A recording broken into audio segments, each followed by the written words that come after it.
नमस्कार दोस्तों, मेरा नाम विवेक और आप देख रहे हैं ताज़ा न्यूज़ भोजपुरी। दोस्तों, आज बात करने वाले हैं खेसारी लाल यादव के पर्सनालिटी के बारे में। अगर भोजपुरी इंडस्ट्री में स्टार्स के पर्सनालिटी की बात करें तो खेसारी लाल यादव का पर्सनालिटी सबसे अच्छा है, क्योंकि भोजपुरी इंडस्ट्री में खेसारी लाल यादव का जैसा बॉडी है अभी किसी भी एक्टर का वैसा बॉडी नहीं है।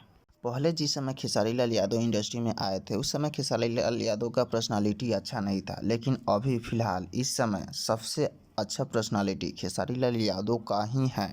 क्योंकि भोजपुरी में बहुत सारे स्टार हैं, लेकिन खेसारी लाल यादव पहला ऐसा स्टार है भोजपुरी इंडस्ट्री में जिसके पास 6 ऐप है।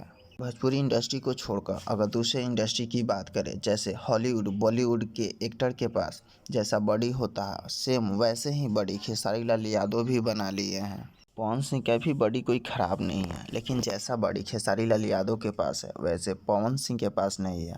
पवन सिंह के पास नेचुरल बॉडी है, क्योंकि पवन सिंह ज़्यादा टाइम जिम में नहीं बिताते हैं। अगर आप फिल्म इंडस्ट्री से कोई भी न्यूज़ देखना चाहते हैं तो आप इस चैनल को सब्सक्राइब कर लें, क्योंकि फिल्म इंडस्ट्री से कोई भी न्यूज़ आपको इस चैनल पर सबसे पहले देखने के लिए मिलेगा।